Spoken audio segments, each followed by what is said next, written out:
بحیثیت مجموعی بر عظیم پاک و ہند دور نبوت کی برکات سے محروم رہا۔ پھر یہ کہ دور خلافت راشدہ کی برکات سے بھی محروم رہا۔ یہاں اسلام کسی قابل ذکر حیثیت میں آیا ہے دور بنی امیہ میں، وہ بھی کسی دعوت و تبلیغ کے مثبت مقصد کے لیے نہیں، بلکہ ایک انتقام اور بدلے کے لیے کہ کچھ مسلمان تاجروں کا ایک بحری قافلہ جو سرندیپ سے لنکا سے جا رہا تھا عرب کی طرف، اسے یہاں کراچی کے قریب اسے یہاں کے سندھی ڈاکوؤں نے لوٹ لیا۔ اس پر مطالبہ آیا اسلامی مسلمان حکومت کی طرف سے، وہ ملوکیت تھی، اب وہ اسلامی حکومت اس معنی میں نہیں رہی تھی جس معنی میں کہ خلافت راشدہ اسلامی حکومت تھی کہ جو قیدی ہیں تمہارے پاس رہا کرو اور کمپنسیٹ کرو جو بھی نقصان یہاں ان مسلمان تاجروں کا ہوا ہے۔ جب اس کے جواب میں بالکل منفی رد عمل موصول ہوا تو پھر چڑھائی کا فیصلہ کیا گیا، گویا کہ یہ ایک سزا دینے کی ایک مہم تھی۔ بہرحال اس وقت جو اسلام یہاں آیا تھا اس کے کریکٹرز اس اسلام سے کچھ مختلف تھے جو بعد میں یہاں آیا۔ وہ اسلام جو محمد ابن قاسم کی سرکردگی میں سندھ میں آیا اور سندھ سے آگے بڑھ کر ملتان بلکہ موجودہ پاکستان کے تقریباً پورے نصف علاقے تک پہنچ گیا تھا، فٹ ہلز آف کشمیر تک، تو یہ اسلام خالص عربی اسلام تھا۔ ملوکیت تو آ گئی تھی لیکن بدویت اور عربیت جو ہے اس کی چھاپ اس پر ابھی گہری تھی، اور اس اسلام میں نہ ابھی فرقے تھے، نہ مسلک تھے، نہ حنفی، نہ مالکی، نہ شافعی، نہ حنبلی، نہ عقائد کے بارے میں بحثیں شروع ہوئی تھیں، علم کلام کی بحثیں ہوئی تھیں، نہ ابھی یونانی فلسفے اور منطق کا حملہ ہوا تھا، ابھی کچھ نہیں تھا، سادہ اسلام۔ اسلام اپنی اصل سادگی پر برقرار تھا، چنانچہ اس کی قوت تسخیر بڑی زبردست ثابت ہوئی، اور خاص طور پر محمد ابن قاسم جو نوجوان 17-18 برس کا نوجوان اور نہایت نیک اور پاک باز، سندھ کے ہندوؤں نے جو اپنی ایک روایت ہے کہ اس طرح کا آدمی تو کوئی اوتار ہی ہو سکتا ہے، فارسی میں بھی کہا جاتا ہے کہ در جوانی توبہ کردن شیوہ پیغمبری است، جوانی کے اس عمر میں بھی کوئی شخص پاک زندگی گزار رہا ہو تو یہ تو پیغمبروں کا طریقہ ہے، اور ہندوستان میں تصور پیغمبروں کا نہیں تھا، اوتاروں کا تھا، تو اسے بھی ایک اوتار سمجھ کر اس کی مورتیاں تراش کر مندروں میں رکھ لی گئیں اور ان کو پوجا جانے لگا۔ یہی چیز اس کے لیے خطرے کا سبب بن گئی، کیونکہ اب بیک ہوم اسلام کا جو اصل گھر تھا عرب، اس میں ملوکیت آ چکی تھی، اور ملوکیت کبھی اسے برداشت نہیں کر سکتی کہ کوئی اور شخص اتنا پاپولر ہو جائے کہ اسے چیلنج کر سکے، لہذا محمد بن قاسم کو بلایا گیا اور شہید کر دیا گیا۔ اب اس کے بعد ظاہر بات ہے کہ وہ اسلام ریسیڈ کرنا شروع ہوا، واپس آنا شروع ہوا، اس کے کچھ اثرات اس علاقے میں رہ گئے، لیکن اسلام کی واپسی ہو گئی۔ یہ اسلام کا پہلا ورود تھا بر عظیم کی سرزمین پر۔ اس کے بعد اسلام آیا ہے 300 برس بعد، اور اب یہ آیا ہے شمال مغربی سرحدی صوبے میں جو دریں ہیں، کوہ سلیمان میں، کوہ ہندو کش اور کوہ سلیمان میں، درہ خیبر ہے، درہ ٹوچی ہے، درہ گومل ہے، درہ بولان ہے، یہاں سے آنا شروع۔ اس اسلام کی خصوصیات کچھ اور تھی۔ ان 300 سالوں میں فقہی مسالک بھی پیدا ہو چکے تھے، حنفی، مالکی، شافعی، حنبلی، ان کے درمیان اختلافات بھی تھے، بحثیں بھی تھیں، مناظرے بھی تھے۔ دوسرے ایک خاص جو ہے تصوف کا فن جو ہے وہ بہت ترقی کر چکا تھا، اور اس میں اکثر و بیشتر وحدت الوجود کا تصور اس کی بنیاد میں موجود تھا۔ تیسری بات یہ نوٹ کیجئے کہ یہاں جو لوگ آئے وہ سب حنفی تھے، اور یہ ترک قبائل ہی تھے در حقیقت، اور ترکوں میں سے بھی غلام لوگ تھے، اسی لیے پہلا خاندان مسلمانوں کا یہاں خاندان غلامان کہلاتا ہے۔ ترک غلام تھے یہ، جو اپنی ذاتی صلاحیت اور اپنی استعداد کی بنا پر ترقی کرتے کرتے بادشاہت کے مقام تک پہنچے۔ عالم اسلام میں اس وقت دو عظیم جگہوں پر غلاموں کی حکومت تھی، اور اس سے اندازہ ہو سکتا ہے کہ اسلام میں غلاموں کا فیوچر کتنا روشن ہے۔ ممالک، مملوک، یہ مصر میں حکمران تھے، وہ بھی غلام تھے۔ خاندان غلامہ، قطب الدین ایبک، شمس الدین التتمش، یہ سب کون تھے؟ غلام تھے۔ بہرحال اب جو اسلام آیا اس میں قیادت کی ایک تسلیس پیدا ہو چکی تھی، توحیدی شان نہیں رہی تھی۔ خلافت راشدہ میں قیادت توحیدی تھی، خلیفہ وقت ہی حاکم بھی تھے، خلیفہ وقت ہی مجتہد بھی تھے، عالم بھی تھے، اور وہی سب سے بڑے اللہ والے بھی تھے۔ لیکن اس کے بعد جو اسلام میں قیادت جو ہے مسلمانوں کی تین شاخوں میں بٹ گئی۔ سیاسی قیادت وہ تو قبائلی عصبیت کی بنیاد پر قائم ہو رہی ہے، تو سیاست تو ہو گئی طاقت کے بل پر، جس کی لاٹھی اس کی بھینس۔ اس کے بعد جو اس دینی قیادت تھی وہ دو حصوں میں منقسم ہو گئی، علمی قیادت علماء، مفسرین، فقہاء، محدثین، اور ایک ہو گئی صوفیاء کی قیادت۔ تو یہ تھی کیفیت جس میں کہ بر عظیم پاک و ہند میں اسلام وارد ہوا ہے پہلے ورود کے 300 برس بعد۔ اب اس کے 500 برس کے بعد یہاں ایک اور ایلیمنٹ آیا، اور وہ تھا شیعیت کا۔ آپ کو معلوم ہے کہ سن 1000 عیسوی میں پاکستان کا جو علاقہ اس وقت کا ہے یہ عالم اسلام میں داخل ہو چکا تھا۔ شہاب الدین غوری وغیرہ کی حکومت وہاں تک تو تھی، البتہ دہلی پر 1206 میں تخت دہلی جو ہے مسلمانوں کا 1206 میں شروع ہوا ہے۔ بہرحال اس کے بعد ہم کہہ سکتے ہیں کہ 300 برس بعد یہاں پر یہ شیعیت آئی ہے، داخل ہوئی ہے، ورنہ اس سے پہلے خالص سنی اسلام تھا اور خالص حنفی۔ شیعیت کی وجہ سے جو کچھ بھی بعد میں اسلام کو یہاں پر اس تقسیم کی وجہ سے، شیعہ سنی اختلافات کی وجہ سے جو بہت بڑے بڑے نقصانات اٹھانے پڑے، ان میں سے مثلاً 2 کا میں تذکرہ کرنا چاہتا ہوں۔ ڈاکٹر امبیڈکر، انہوں نے فیصلہ کیا تھا میں مسلمان ہو جاؤں، گویا کہ یہاں کے اچھوتوں کا مسئلہ وہ اس طور سے حل کرنا چاہتے تھے کہ ہم ان بلاک مسلمان ہو جائیں۔ لیکن جب ان کے بارے میں معلوم ہوا تو پھر وہاں پہنچ گئے کچھ لوگ کہ آپ اس مسلک کو اختیار کریں یا اس کو کریں۔ وہ اسی حیث بیس میں پھر انہوں نے فیصلہ کیا کہ میں کوئی بھی نہیں اختیار کرتا، اگر کوئی ایک اسلام ہے ہی نہیں،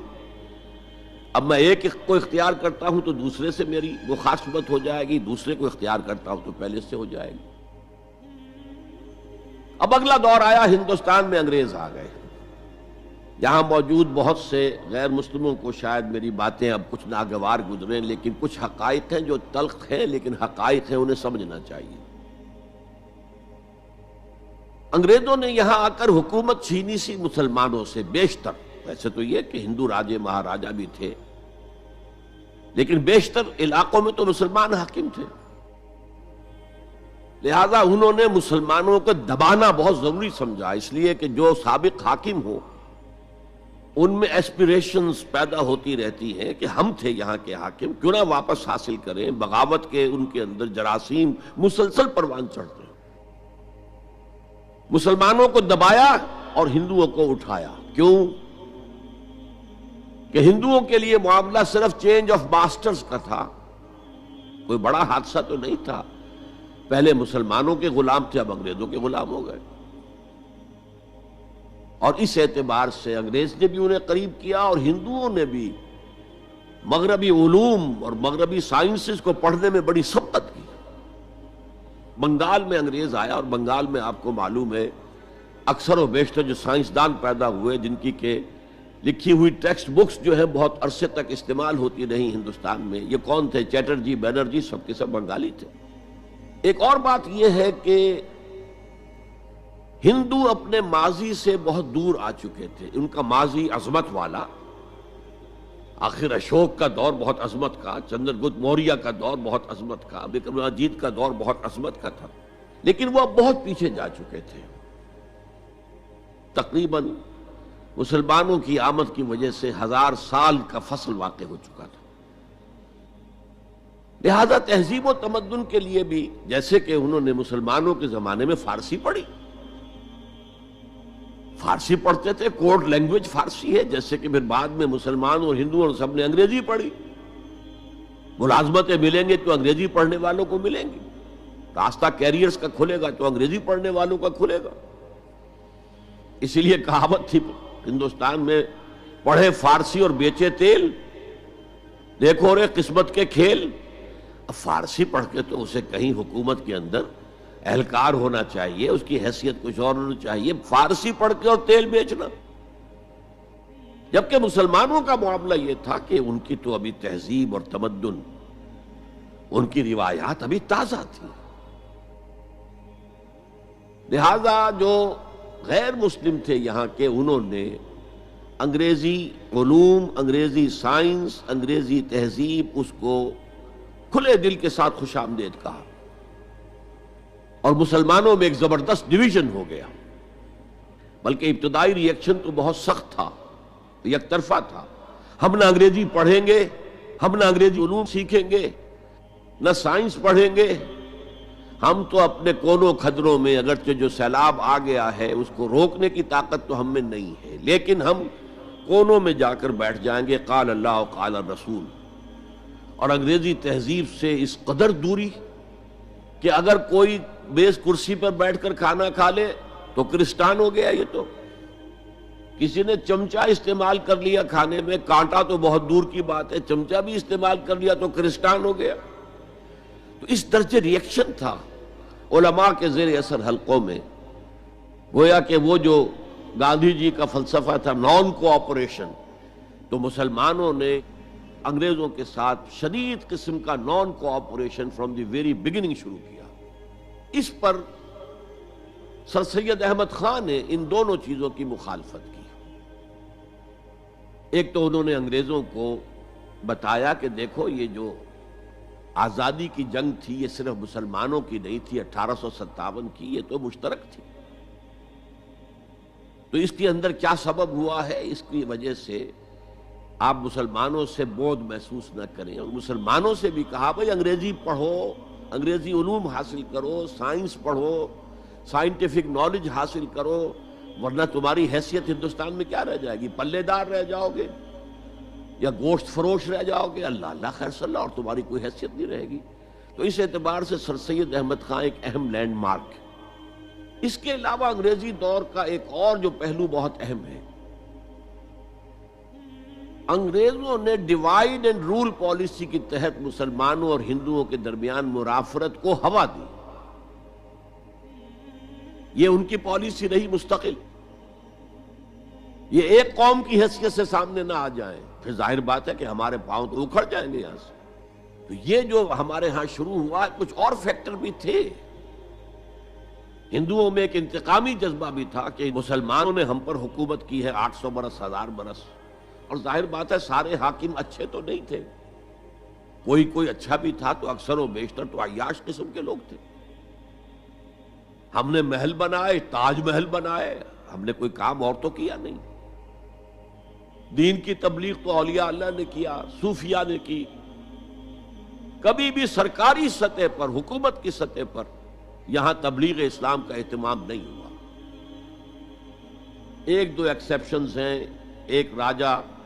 گجرات کاٹھیا واڑ کے علاقے کا جس نے کہ تبلیغ کا اہتمام کیا، ایک راجہ کشمیر کا تھا جس نے تبلیغ کا اہتمام کیا، باقی حکمرانوں نے کوئی کوشش نہیں کی۔ آزادی سے قبل متصلاً جو کیفیت پیدا ہو گئی تھی، اس کا ایک اہم فیکٹر یہ تھا کہ مسلمانوں میں ہندوؤں کا ایک خوف پیدا ہو گیا، کیونکہ جو نظام اب بن چکا تھا وہ تو یہ تھا کہ ووٹ کی بنیاد پر فیصلے ہوں گے، ون مین ون ووٹ۔ اس کے اعتبار سے مسلمان اقلیت میں اور غیر مسلم ہندو یہاں اکثریت میں، تو گویا کہ ہمیشہ کے لیے اگر ایک ملک کی حیثیت سے یہ ملک جو ہے تقسیم آزادی حاصل کرتا ہے تو مسلمان غلام ہو جائیں گے، ان کی تہذیب بھی ختم کر دی جائے گی، شدھی کی تحریک شروع ہو چکی تھی، ان کا مذہب بھی تبدیل کرنے کی کوشش کی جائے گی۔ میوات کے علاقے میں بڑی زبردست تحریک اٹھائی گئی تھی شدھی کی، جس کا توڑ کرنے کے لیے مولانا محمد الیاس رحمۃ اللہ علیہ سامنے آئے اور تبلیغی جماعت کا انہوں نے سلسلہ شروع کیا۔ یہ اصل میں میوات کے اندر جو شدھی کی تحریک تھی اس کا جواب تھا، اس سے حفاظت مسلمانوں کی۔ تو اندیشہ یہ تھا کہ ہندو ایکسپلائٹ کرے گا، ہماری تہذیب کو ختم کرے گا، ہماری زبان کو ختم کرے گا، معاشی طور پر ہمیں ایکسپلائٹ کرے گا، مفلوج کرے گا، اور اپنی سی کوشش کرے گا کہ ہمارا مذہب بھی تبدیل کرا دے۔ مسلمانوں کی ایک قومی جماعت، اگرچہ وہ شروع میں قومی اس کو کہنا غلط تھا، وہ نوابوں، جاگیرداروں، نوابزادوں ان کی جماعت تھی مسلم لیگ، جو 1906 میں قائم ہوئی۔ مسلمان عوام کا اس سے ساتھ کوئی نہ رابطہ تھا، نہ ان کا کوئی رابطہ عوام کے ساتھ۔ اس کی جو 1906 سے لے کر 1924 تک کی جد و جہد ہے، وہ ساری دفاعی جد و جہد تھی۔ ہمارے یہ حقوق ہونے چاہیے، ہمیں اس کی ایشورنس دی جانی چاہیے، ہمیں سیپریٹ الیکٹوریٹ دیا جائے، اور یہ کہ اس سے بھی آگے بڑھ کر ہمیں مرکز میں کچھ زیادہ حیثیت دی جائے تاکہ ہماری بھی کوئی حیثیت ہو، کوئی توازن پیدا ہو سکے۔ بس اسی پر ساری گفت و شنید تھی۔ اور اس کے ضمن میں محمد علی جناح جو ہیں، وہ تو پروفٹ آف لو قرار دیے گئے تھے، اتحاد کا پیغام بر۔ وہ 1906 میں تھے انڈیا میں موجود، مسلم لیگ میں شامل نہیں ہوئے تھے، کانگریس کے رکن تھے۔ اس کے بعد 1913 میں جا کر مسلم لیگ میں شامل ہوئے ہیں مولانا محمد علی جوہر کے کہنے پر، پھر بھی کانگریس کے رکن بھی رہے، مسلم لیگ کے رکن بھی رہے، اور انہوں نے حتی الامکان کوشش کی کہ کوئی فارمولہ ایسا بن جائے جس پہ کہ اتحاد ہو جائے اور ضمانت مل جائے کہ مسلمانوں کے ساتھ کوئی اس قسم کا سلوک نہیں کیا جائے گا کہ وہ بالکل یوں سمجھیے کہ ایک نیچے لگ کر رہ جائیں اور ان کی کوئی حیثیت نہ رہے۔ لیکن وہ ناکام ہوئے، شدت کے ساتھ ناکام ہوئے، اور پھر اس درجے مایوس ہوئے کہ ہندوستان چھوڑ کر جا کر انگلستان میں بس گئے، اور وہاں انہوں نے اپنی لیگل پریکٹس شروع کر دی۔ ایس ایم اکرام صاحب جو ایک بڑے مصنف ہیں، آب کوثر، موج کوثر، رود کوثر کے جو مصنف ہیں، وہ اہم ترین کتابیں ہیں تین مسلم انڈیا کی، political as well as cultural history, ثقافتی جو معاملہ ہے وہ بھی ساتھ ساتھ ہر دور میں کیا اس کا رنگ رہا ہے، اس کو بہت ہی سمجھیے ایک بڑے ماہرانہ انداز میں انہوں نے بہت عمدگی کے ساتھ مرتب کیا ہے۔ وہ اس وقت آکسفورڈ میں پڑھ رہے تھے، طالب علم تھے، نوجوان۔ وہ ملے محمد علی جناح سے، اس وقت تک ابھی وہ قائد اعظم کا تو خطاب انہیں نہیں ملا تھا، محمد علی جناح، اور ان سے کہا آپ ہندوستان چھوڑ کے کیوں آ گئے، ہندوستان کے مسلمانوں کو تو آپ کی ضرورت ہے۔ تو انہوں نے سخت الفاظ کہے تھے کہ ہندو ناقابل اصلاح ہے۔ یہ اس وقت کی ہندو قیادت پر ان کا تبصرہ تھا، اور مسلمانوں کا حال یہ ہے کہ ان کا کوئی لیڈر مجھ سے صبح جو بات کرتا ہے شام تک ڈپٹی کمشنر یا گورنر تک پہنچا دیتا ہے، تو ایسی قوم کی قیادت میں کیسے کروں؟ لیکن اصل میں ایک ٹرننگ فیکٹر آیا ہے، turning point in the history of Muslim league movement, and that was 1930۔ اس میں جو الہ آباد میں مسلم لیگ کا سیشن ہوا تھا، اس میں خطبہ صدارت دیا تھا علامہ اقبال نے۔ علامہ اقبال اس سے پہلے ہندوستان میں ایک سور پھونک چکے تھے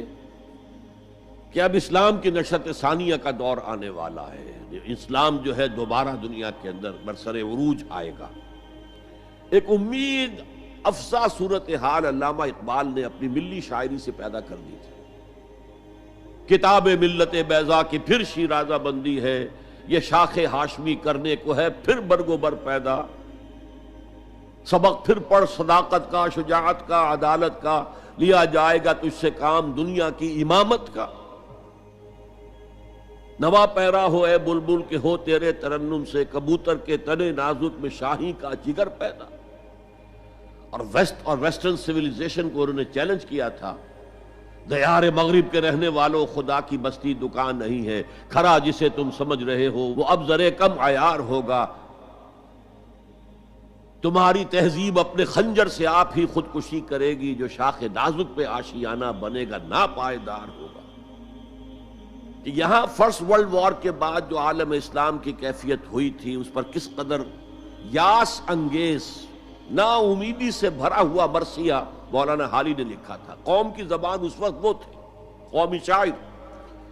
قومی شاعر جو ہے قوم کی زبان ہوتا ہے۔ پستی کا کوئی حد سے گزر نہ دیکھے، اسلام کا گر کر نہ ابھر نہ دیکھے،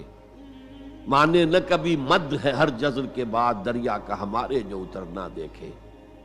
اور آخر میں جو مناجات بحضور سرور کونین صلی اللہ علیہ وسلم، اے خاصہ خاصان رسول وقت دعا ہے، امت پہ تیری آ کے عجب وقت پڑا ہے، وہ دین جو بڑی شان سے نکلا تھا وطن سے، پردیس میں وہ آج غریب الغربا ہے۔ اسی قسم کے مرثیے علامہ شبلی نے کہے، مولانا حمید الدین فراہی نے کہے، لیکن اقبال پہلا شاعر ہے جس نے کچھ مرثیے بھی کہے ہیں۔ جب انگلینڈ جاتے ہوئے وہ گزر رہے تھے سسلی، جزیرہ سسلی کے پاس سے جہاز گزر رہا تھا، تو دل میں ہوک اٹھی ہے،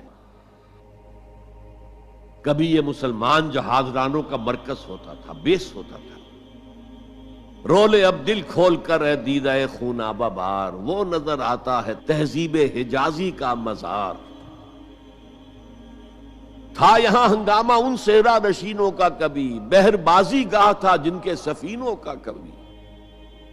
کہا ہے مرثیہ بھی کہا، اقبال کے ہاں مرثیہ ہے، لیکن ساتھ ہی ایک امید افزا پیغام کہ اب دوبارہ نکل کے صحرا سے جس نے روما کی سلطنت کو الٹ دیا تھا، سنا ہے یہ قدسیوں سے میں نے، وہ شیر پھر ہوشیار ہوگا۔ یہ جو عوامی ایک فضا ان کی شاعری سے پیدا ہو چکی تھی، ملی شاعری سے، انہوں نے 1930 میں آ کر مسلم لیگ کی موومنٹ میں اس کا انجیکشن لگا دیا۔ اسی طرح چلتی ہوئی ایک تحریک تھی، 1906 سے آئی تھی، 24 برس ہو چکے تھے 1930 تک، اب اس میں ایک انجیکشن لگا دیا گیا، احیاء اسلام۔ اس خطبے میں علامہ نے ایک طرف مسلم قومیت کو بہت مستحکم کیا دلائل کے ساتھ، عمرانی دلائل، پولیٹیکل سائنس کے جو مستحکم اصول ہیں ان کی بنیاد پر کہ مسلمان ایک علیحدہ قوم ہے، اور نمبر 2 انہوں نے کہا، اور یہ ایک پروفیسی تھی، ایک طرح کی مستقبل کے بارے میں ایک پیشن گوئی تھی، تجویز نہیں تھی۔ پارٹیشن آف انڈیا کی تجویز تو بہت بعد میں آئی ہے، 1940 میں، یہ 1930 کی بات میں کر رہا ہوں۔ انہوں نے کہا تھا مجھے یقین ہے کہ یہ ڈیسٹنی ہے، تقدیر مبرم ہے کہ ہندوستان کے شمال مغرب میں، شمال مشرق کا انہیں اس وقت احساس نہیں ہوا تھا، ایسٹ پاکستان کا جو اب بنگلہ دیش ہے ادھر ان کی نگاہ نہیں گئی تھی، ہندوستان کے شمال مغرب کے اندر ایک آزاد مسلمان ریاست قائم ہوگی، اور اگر ایسا ہو گیا تو ہمیں موقع مل جائے گا کہ دور ملوکیت میں، جس کے لیے لفظ بڑا ثقیل استعمال کیا انہوں نے، عرب امپیریلزم، یہ بنو امیہ، بنو عباس، یہ عرب امپیریلسٹ تھے، یہ عرب قوم کا امپیریلزم تھا، ان کی حکومت اسلام کی عکاسی کرنے والی نہیں تھی، اسلام کی عکاسی کرنے والی تو خلافت راشدہ تھی، ابو بکر تھے، عمر تھے، عثمان تھے، علی تھے رضی اللہ تعالی عنہ۔ تو دور ملوکیت میں یا دور عرب امپیریلزم میں جو داغ دھبے آ گئے ہیں اسلام کے چہرے پر، انہیں صاف کر کے اور صحیح اسلام کی ایک شکل دنیا کو دکھائیں، یہ انجیکشن ہے پازیٹیو مقصد کا۔ اس وقت تک، اس سے پہلے تک تحریک صرف ایک منفی جذبے پر چل رہی تھی، ہندو کا خوف، ہندو اکثریت کا خوف، ایکسپلائٹیشن کا اندیشہ، لیکن اب اسے ایک مثبت بنیاد مل گئی۔ 1932 میں قائد اعظم گئے انگلستان، لندن، گول میز کانفرنس میں، جناح صاحب اس میں شریک نہیں تھے، اس لیے کہ وہ تو ویسے ہی سیاست کا میدان چھوڑ چکے تھے۔ اس موقع پر پھر علامہ اقبال نے ملاقاتیں کی ہیں جناح صاحب سے، اور وہی انجیکشن ان کو بھی لگایا اور انہیں پھر آمادہ کیا کہ آئیں واپس ہندوستان، اور اس انجیکشن کے حوالے سے مسلمانوں نے ہند کو منظم کرے اور جمع کرے۔ تو یہ پھر تحریک پاکستان جو ہے، چونکہ مسلمانوں کے جذبات کے ساتھ اس کی ہم آہنگی، معجزہ ہو گیا کہ مسلم مائنورٹی کے پروونسز نے کس طریقے سے یکجا اور یکسو ہو کر اس موومنٹ کو سپورٹ کیا، حالانکہ انہیں معلوم ہے کہ کسی بھی حساب سے ان کے تو پاکستان میں شامل ہونے کا کوئی امکان تھا ہی نہیں، بلکہ تحریک مسلم لیگ اصل میں مائنورٹی پروونسز کی تحریک تھی۔ جو صوبے بعد میں پاکستان میں شامل ہوئے ہیں ان میں سرحد میں تو کانگریس کی حکومت تھی ٹل دی لاسٹ ڈیٹ، پنجاب میں یونینسٹ حکومت تھی ٹل دی لاسٹ ڈیٹ، صرف ایک سندھ تھا مغربی پاکستان میں